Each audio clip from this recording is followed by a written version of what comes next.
moi mon studio est mobile, donc dans un camion, et je vais aller enregistrer des albums dans des hangars, dans des églises, ou bien chez les gens, dans leur salle de répétition.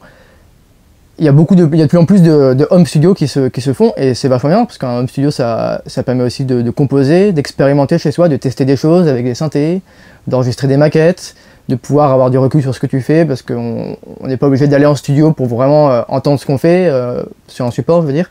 On peut le faire chez soi, même avec des petits moyens. Et c'est une super opportunité de pouvoir vraiment travailler chez soi sa musique avant d'aller en studio professionnel pour pouvoir vraiment aller plus loin. Avec la technologie maintenant qui est beaucoup plus abordable, on peut facilement avoir un petit home studio en s'achetant une carte son, des enceintes de monitoring. On peut même travailler avec l'ordinateur qu'on a souvent déjà sous la main.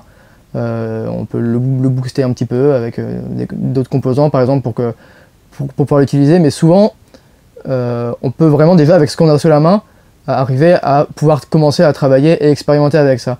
Il ne faut pas vouloir tout le temps avoir plein de matos, ou se dire mince je peux pas encore composer parce que j'ai pas encore la nouvelle interface, le nouveau synthé ou quoi. Et ben en fait si, maintenant on peut vraiment avec plein de choses, même avec un téléphone, avec un iPad, on peut avoir un mini home studio sous la main. Et il faut vraiment expérimenter dans le home studio, dans le matériel qu'on peut avoir. Pas hésiter à tester. Tiens, on a une application qui marche super bien, y a Gorillaz, ils font des albums avec un iPad, et ben c'est super bien. On peut faire des trucs avec un ordinateur, même très basique. Les logiciels, on a plein de tutoriels sur internet pour apprendre à les utiliser.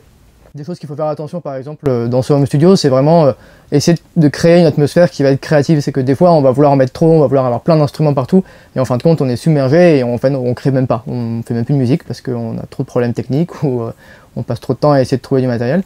Et ce qu'il faut, c'est vraiment avoir un endroit où on a tout sous la main, où on connaît bien notre matériel. C'est vraiment important de connaître son matériel, d'apprendre à l'utiliser, de où je place mes enceintes par rapport au son par exemple, de se dire si ça résonne, est-ce que j'essaie de faire en sorte que l'acoustique soit meilleure dans la pièce, ou est-ce que je place mon home studio, et vraiment se poser des questions sur pourquoi on a installé notre matériel là, pourquoi on fait ça, pour vraiment maîtriser tout dans son home studio et être à l'aise en fait, être confortable pour vraiment penser juste à sa création et puis à tout ce qui peut être technique, et être dans un univers qui va vraiment nous aider à développer notre musique.